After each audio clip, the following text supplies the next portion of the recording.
인천시가 소각장을 유치하는 지역에 파격적인 인센티브를 제공하겠다며 여러 조건을 내걸었습니다. 다만 혐오시설 논쟁 속에 이런 조건이 효과를 낼 수 있을지는 미지수입니다. 네, 이 소식을 취재 중인 기자 화상 연결해서 자세한 이야기 들어보겠습니다. 이세진 기자가 연결돼 있습니다.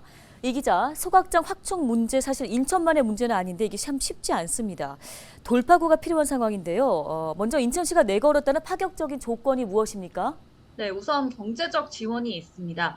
소각장 공사 비용의 20%에 이르는 예산, 그러니까 비용으로 따지면 300억 원에서 500억 원 규모인데요. 이 비용으로 소각장 입지 지역에 문화 체육시설이나 공원을 설치하도록 하는 겁니다. 이 시설을 또 주민이 운영하도록 해서 주민 일자리까지 함께 해결하겠다는 구상입니다.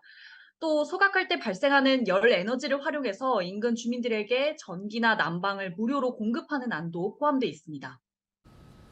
네, 그럼 이런 내용들은 법적으로도 규정이 돼 있는 지원 사항인 거죠? 사한 게 더 있습니다. 주민지원기금과 반입협력금인데요.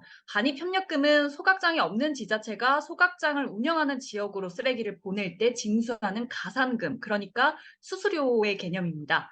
소각장이 있는 지역은 반입협력금을 받게 되지만 반대로 소각장이 없는 지역은 반입협력금을 내야 하는 부담을 안게 됩니다.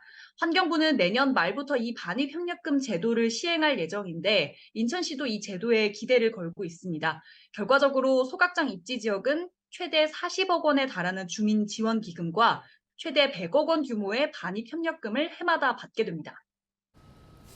네, 경제적 지원은 사실 다른 지역에서도 인센티브로 내건 곳이 많았는데 사실 파격 조건이라고 붙은 그 이유가 더 궁금합니다. 다른 게 더 네, 있나요? 법적 지원 외에도 다른 지원책도 있습니다. 인천시는 입지 지역의 주민들이 필요로 하거나 원하는 시설을 유치하는 안을 검토 중입니다. 여기엔 대형 쇼핑몰이나 대형 병원, 공공청사나 대형 프랜차이즈 카페 또는 놀이공원도 포함될 수 있습니다. 주민들이 체감할 수 있는 혜택이 있어야 소각장 입지 여부를 고려할 거라는 판단 때문인데요. 이 내용은 지난 8월 인천시 자문기구인 시정혁신단이 제안한 내용이기도 합니다. 당시 이야기 잠시 보고 가시죠.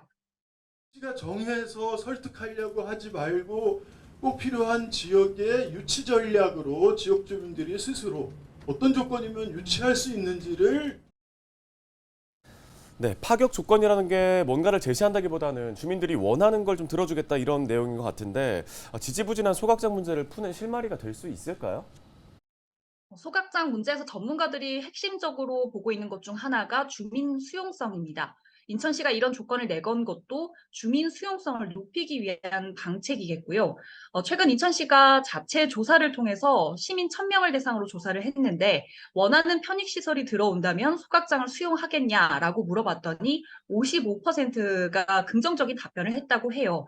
주민 의견을 100% 대변하는 설문조사라고 볼 수는 없지만 인천시는 이 결과에 의미를 두고 향후 여론조사, 그리고 간담회, 설명회 이런 것들을 거쳐서 좀 더 면밀하게 주민들의 의견을 듣겠다는 계획입니다. 다만 그동안 경제적 지원 체계도 혐오시설에 대한 거부감이 더 컸던 것도 사실이기 때문에 성과를 내지 못하고 있는 인천시 권역별 소각장 대책이 효과를 볼지는 여전히 미지수입니다. 네, 이번 조건이 어떤 결과를 낳게 될지 계속해서 지켜봐야겠습니다. 오늘 소식은 여기까지 듣겠습니다. 이세진 기자였습니다.